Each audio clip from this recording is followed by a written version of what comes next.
Hello everyone, দেবিকাজ makeover and একাডেমিতে তোমাদের সকলকে স্বাগত। ব্রাইডের হেয়ার পাতলা থাকলে কিভাবে হেয়ার স্টাইল করবে সেটাই আজকে তোমাদের দেখাবো। প্রথমে দেখো, আমি একটা ডোনাট বানকে পাতলা পাতলা করে কেটে নিয়েছি।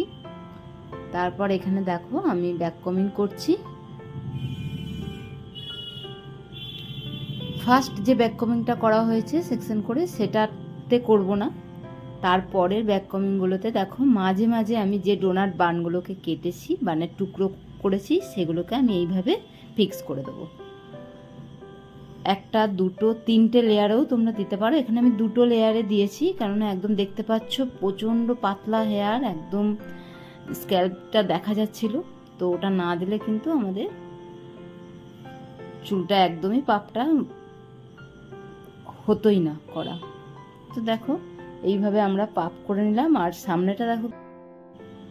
সামনেটা দেখো কিভাবে করছি। এইভাবে যদি তোমরা করো, পাতলা হেয়ারেও কিন্তু খুব সুন্দর হেয়ার স্টাইল করতে পারবে। ব্রাইডদের ক্ষেত্রে কিন্তু আমাদের খুব প্রবলেম হয়ে যায় পাতলা হেয়ার থাকলে। তো এইভাবে করে দেখো, খুব ভালো রেজাল্ট পাবে। Thank you so much everyone.